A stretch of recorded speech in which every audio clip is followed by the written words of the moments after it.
नमस्कार दोस्तों। तो प्रताप क्लासेस के यूट्यूब चैनल पर आपका स्वागत है। तो अपने आगामी धीरे धीरे आरबीएससी राजस्थान अध्ययन की कक्षा 10 का जो अपने पाठ है, जो रिवीजन है, उसका कर रहे थे। तो आज अपने राजस्थानी चित्रकलाएं व लोक कलाएं के अंदर आज का अपना 2 नंबर ये पार्ट रहेगा। इससे पहले मैंने आपको 1 नंबर पार्ट कंप्लीट करवा दिया था। आज अपने 2 नंबर की पार्ट की बात है करेंगे। तो बीच में आपको 2-3 दिन से बीच में क्लास नहीं मिली, क्योंकि कुछ बीच में और भी महत्वपूर्ण जो कार्य है वो करने पड़ते हैं, इसलिए आपको ये क्लास नहीं मिल पाई। तो इसके अलावा अब आगामी मैं पूरी कोशिश करूंगा कि आपको जल्द से जल्द ये कक्षा 10 की जो बुक है वो मैं आपको फटाफट है रिवाइज करवा दूं। तो ये आज का अपना राजस्थानी चित्रकलाएं व लोक कलाएं जो है उसका 2 नंबर पार्ट इसमें रहेगा। तो सारे विद्यार्थी एक बार वीडियो को लाइक शेयर करेंगे। और ये स्कूल व्याख्याता सूचना सहायक का भी ताजा एग्जाम है, जूनियर अकाउंटेंट राजस्थान पुलिस और पशु चर भर्ती का तो कहना ही क्या है। पशु चर भर्ती का एग्जाम आपके लिए एक भविष्य के लिए एक मतलब जबरदस्त जो है वैकेंसी आई है आपके लिए पशु चर भर्ती। और बहुत सारे विद्यार्थियों के लिए इसमें जो है पूरा उसमें मौका है आपके पास इसमें फॉर्म भरने का, क्योंकि 10वीं बेस पर इसके जो है फॉर्म भरे जाएंगे। तो पशु चर भर्ती के लिए भी ये क्लास रामबाण साबित होगी। तो इसके अंदर वन लाइनर क्वेश्चनों का अपने रिवाइज कर रहे हैं। तो सारे विद्यार्थी एक बार वीडियो को लाइक शेयर करेंगे। तो स्टार्ट करें। देखिए, राजस्थानी चित्रकला व लोक कला का पार्ट नंबर 2 अपने बात कर लेते हैं। तो देखो पार्ट नंबर 2 इसका, ठीक है। तो देखो पहला क्वेश्चन, संजुली, सांसजुली और सिंजी हांजा किस लोक कला के प्रकार हैं। तो इसमें आज का जो अपना ये पार्ट रहेगा ना, इसमें लोक कला ही पढ़ेंगे। चित्रकला उससे पहले पार्ट वाले में पढ़ लिया, तो आज अपने लोक कलाएं पढ़ेंगे। तो ये सारे के सारे किसके प्रकार हैं? सांजी के प्रकार हैं। तो संजुली, सांसजुली, सिंजी हांजा किसके लोक कला के प्रकार हैं? सांजी के। सांझी को किसका रूप मानकर कन्याएं पूजन करती है? सांझी को किसका रूप मानकर कन्याएं पूजन करती है? तो ये मानती है किसको? पार्वती रूप, पार्वती को उसका रूप मानकर कन्याएं पूजन करती है। किसको? सांझी को, ठीक है। सांझी किस त्योहार से पूर्व श्राद्ध पक्ष में बनाई जाती है? सांझी किस त्योहार से पूर्व श्राद्ध पक्ष में बनाई जाती है? तो यह है दीपावली। तो दीपावली से पूर्व आता है श्राद्ध पक्ष, और वहां पर क्या है? सांझी पर्व का त्योहार बनाया जाता है। श्रवण कुमार के मांडने किस पर्व पर बनाए जाते हैं? किसके मांडने? श्रवण कुमार के मांडने किस पर्व पर बनाए जाते हैं? ये बनाए जाते हैं रक्षाबंधन पर। कौन सी? रक्षाबंधन पर श्रवण कुमार के मांडने बनाए जाते हैं। भीलवाड़ा के शाहपुरा में किस जाति के जोशी चितेरों द्वारा फड़ चित्रण किया जाता है? भीलवाड़ा के शाहपुरा के अंदर किस जाति के जोशी चितेरों द्वारा फड़ चित्रण किया जाता है? वो किया जाता है छिंपा जाति द्वारा। किसके द्वारा? छिंपा जाति द्वारा फड़ का वचन किया जाता है। भीलवाड़ा के श्रीलाल जोशी का संबंध किस कला से है? भीलवाड़ा के श्रीलाल जोशी का संबंध है फड़ कला से। किससे? फड़ कला से। देवी देवताओं के कागज पर बने चित्र क्या कहलाते हैं? तो आपको सभी को पता है, देवी देवताओं के जो कागज पर बने वो चित्र हैं वो कहलाते हैं पान्ने। क्या कहलाते हैं? पान्ने कहलाते हैं। चित्तौड़गढ़ के बस्सी गांव के खिरादियों का पुश्तैनी व्यवसाय क्या है? चित्तौड़गढ़ के अंदर बस्सी गांव आता है, ठीक है।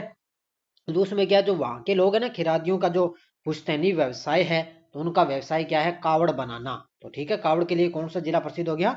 बस्सी गांव। बस्सी गांव चित्तौड़गढ़ के मांगीलाल मिस्त्री का संबंध किस कला से है?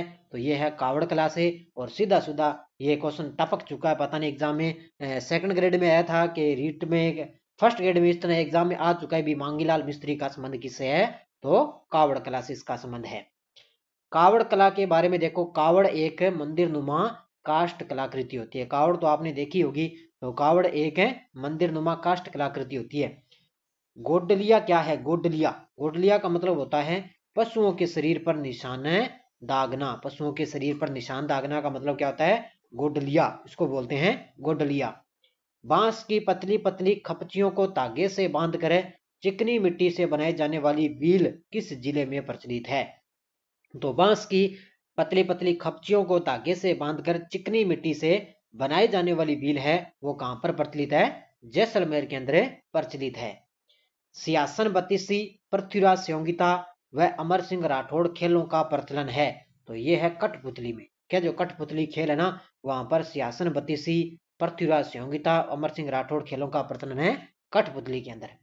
1965 में किस देश में आयोजित तृतीय अंतर्राष्ट्रीय कठपुतली समारोह में उदयपुर के भारतीय लोक कला मंडल के कलाकारों ने राजस्थान की इस कला में विश्व का प्रथम पुरस्कार प्राप्त किया? तो वो किया था रोमालिया के अंदर।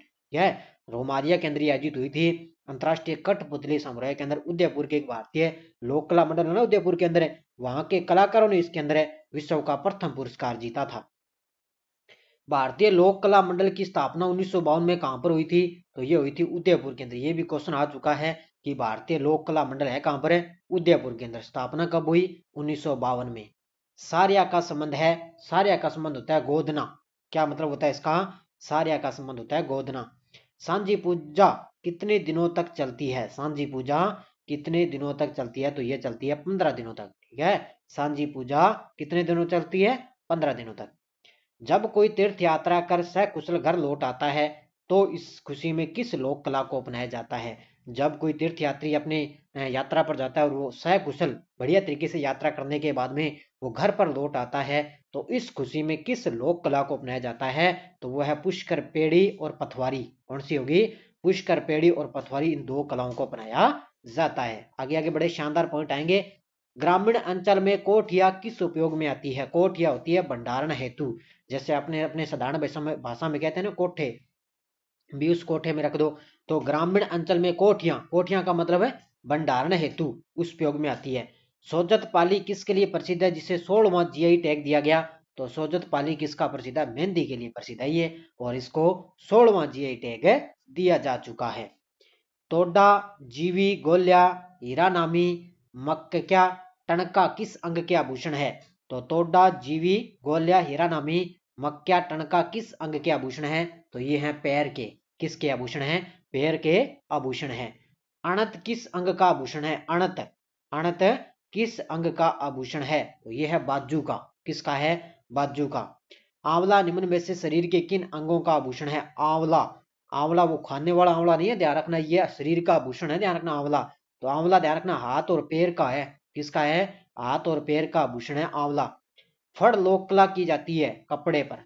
ठीक है, जो फड़ लोक कला होती है ना वो किस पर की जाती है? कपड़े पर है की जाती है। चंदू जी का गढ़ा और बॉडी गामा स्थान किसके लिए प्रसिद्ध है? चंदू जी का गढ़ा और बॉडी गामा स्थान किसके लिए प्रसिद्ध है? तो यह है तीर बनाने के लिए प्रसिद्ध है। किसके लिए? तीर बनाने के लिए। मोती भारत किस जिले में पारंपरिक कढ़ाई का नाम है? मोती भारत है तो ये है प्रसिद्ध है जालोर का। जालोर जिले में एक पारंपरिक कढ़ाई का नाम है मोती भारत, और ये प्रसिद्ध कहां पर है? जालोर की। लकड़ी के बने देव विमान जिनकी देव झूलनी एकादशी पर झांकी निकाली जाती है क्या कहलाते हैं? तो बेवाण। ये भी क्वेश्चन आया था पिछली बार है, सेकंड ग्रेड का जो एग्जाम हुआ था ना जीके का, उसके अंदर आया था कि लकड़ी के जो बने देव झूलनी एकादशी पर झांकी निकाली जाती है वो होते हैं बेवाण कहलाते हैं। ठीक है। राजसमंद जिले में स्थित मोलेला गांव किस लोक कला के लिए विख्यात है? तो ये मिर्ड में मूर्ति कला के लिए विख्यात है। राजसमंद जिले के अंदर मोलेला गांव है, किसके लिए? मिर्ड में मूर्ति के लिए। जोधपुर में पीने के पानी के बर्तनों में कपड़े या चमड़े की एक परत को लपेटा जाता है, उसको बोलते हैं बादले। तो आपने अपने कहते हैं ना बादले कहाँ के प्रसिद्ध है? जोधपुर में। ये क्या है? पीने का जो पानी होता है ना उसको बर्तन में अपने कपड़े या चमड़े की परत को एक लपेटा जाता है, उसको बादले बोलते हैं। टेराकोटा से मृण में मूर्तियां या देवताओं की मूर्तियां बनाने की मोलेला कला में मिट्टी को मजबूत करने और उसे कड़ा बनाने के लिए निम्न में से कौन सी सामग्री मिलाई जाती है? तो वो मिलाई जाती है, आपको पता है, चावल की भूसी और गधे का गोबर। क्या? कौन सी? चावल की भूसी और गधे का गोबर है। वो क्या, जब टेराकोटा से मूर्तियां या देवताओं की मूर्तियां बनाई जाती है ना उस पर इन सामग्री मिलाई जाती है। कौन सा शहर नमदा बनाने के लिए प्रसिद्ध है? तो नमदे बनाने के लिए आपको पता है टोंक प्रसिद्ध है नमदे के लिए। राजस्थान के संदर्भ में पचवेदा क्या है? पचवेदा, पचवेदा का मतलब मोटी सूती शॉल। क्या है? मोटी सूती शॉल होता है, उसको बोलते हैं पचवेदा। नागौर का बू गांव किस कलात्मक कार्य के लिए प्रसिद्ध है? नागौर का बू गांव किसके लिए प्रसिद्ध है? तो ये कच्ची मिट्टी के लिए खिलौने के लिए प्रसिद्ध है। कच्ची मिट्टी के जो खिलौने होता है ना उसके लिए नागौर का बू गांव है प्रसिद्ध है। अब देखो रूमा देवी के बारे में तो आपने खूब सारा पढ़ा है, तो देखो रूमा देवी के बारे में पूरी चर्चा। भारत के राष्ट्रपति द्वारा 2018 के अंदर नारी शक्ति पुरस्कार से इनको सम्मानित किया गया था रूमा देवी को, और उन्हें हस्तशिल्प के क्षेत्र में भी जाना जाता है। तो हस्तशिल्प के क्षेत्र भी उनको पुरस्कार मिला और 2018 में इनको नारी शक्ति पुरस्कार मिला। उन्होंने हजारों महिलाओं को रोजगार बढ़ावा देने में अहम भागीदारी निभाई और वे रावतसर गांव बाड़मेर में पली बड़ी है। तो ये बाड़मेर की रहने वाली है रूमा देवी और इन्होंने हजारों महिलाओं को रोजगार बढ़ाने के लिए एक अहम अहम भूमिका निभाई है। राजस्थान का कौन सा स्थान टाई एंड डाई की कला के लिए प्रसिद्ध है? राजस्थान का कौन सा स्थान है टाई एंड डाई की कला के लिए प्रसिद्ध है? वो प्रसिद्ध है जोधपुर। कौन सा प्रसिद्ध है? जोधपुर। चुरामन, कालू कुमार, पाल सिंह शेखावत राजस्थान की किन लोक कलाओं से संबंधित है? बड़ा शानदार पॉइंट है, पूछा जा सकता है। चुरामन, कालू कुमार, पाल सिंह शेखावत, इनका संबंध है ब्लू पोट्री से। कहां से संबंध इनका? Blue pottery. राजस्थान में कोफतगिरी के काम के लिए कौन से जिले प्रसिद्ध हैं? किसके लिए? कोफतगिरी के लिए। तो राजस्थान के अंदर कोफतगिरी के लिए प्रसिद्ध है जयपुर और अलवर। कौन से प्रसिद्ध हैं? जयपुर और अलवर। नेक्स्ट देखो, राजस्थान राज्य में मसूरिया साड़ी के लिए प्रसिद्ध स्थान कौन सा है? तो ये है मांगरोल कोटा। कौन सा? मांगरोल कहां पर है? ये कोटा के अंदर, ध्यान रखना। और ये मसूरिया साड़ी के लिए प्रसिद्ध स्थान है। राजस्थान के किस क्षेत्र में पनडारी मोदक प्रसिद्ध है? पंडारी मोदक प्रसिद्ध है। तो ये है बीकानेर के अंदर, ध्यान रखना। राजस्थान के अंदर बीकानेर के अंदर पंडारी मोदक प्रसिद्ध है। राजस्थान में हाथी दांत की कलात्मक चूड़ियां बनाने का प्रमुख केंद्र कौन सा है? राजस्थान में हाथी दांत की जो कलात्मक चूड़ियां ना, उनको बनाने का प्रमुख केंद्र कहां पर है? वो है जयपुर के अंदर। कहां पर है? जयपुर में। इंडिगो कला के लिए प्रसिद्ध स्थान कौन सा है? इंडिगो कला के लिए, तो इंडिगो कला इसके लिए प्रसिद्ध है बालोतरा। और बालोतरा आपको पता है नया जिला बन गया बालोतरा। पहले जालोर के बाड़मेर के अंदर आता था, लेकिन अब बालोतरा खुद नया जिला बन गया। तो इंडिगो कला के लिए प्रसिद्ध कौन सा जिला प्रसिद्ध है? बालोतरा। जैसलमेर की कसीदाकारी में बिछाने की वस्तु को लोक कला में क्या कहा जाता है? तो ये कहा जाता है राली। क्या बोलते हैं? जैसलमेर की कसीदाकारी में बिछाने की वस्तु को लोक कला में क्या बोलते हैं? राली। धौलपुर में नकली जेवर बनाने की कला को क्या कहा जाता है? धौलपुर में नकली जेवर बनाने की जो कला है उसको बोलते हैं तूड़िया। क्या बोलते हैं? तूड़िया उसको बोलते हैं। कहां पर? धौलपुर में। मूर्तियों व मंदिरों के अत्यधिक बाहुल्य के कारण वागड़ प्रदेश के को मंदिरों का महाधाम कहा जाता है। इस क्षेत्र में मूर्तियां किस विशेष पत्थर की बनती है? तो ये बनती है परेवा पत्थर। परेवा पत्थर देखा है क्या आपने? ये क्या है? मंदिरों व मूर्तियां बनाने के लिए क्या है? वागड़ प्रदेश का एक मंदिरों का महाधाम कहा जाता है। और इस क्षेत्र के अंदर जो परेवा पत्थर है ना, वो वहां पर विशेष पत्थर की बनाई जाती है मूर्तियां। फौलाद की वस्तुओं पर सोने के पतले तारों की जड़ाई को क्या कहते हैं? फौलाद की वस्तुओं पर सोने के जो पतले तार है उनको जुड़ाई को क्या बोलते हैं? कोफतगिरी का काम। क्या बोलते हैं उसको? कोफतगिरी का काम।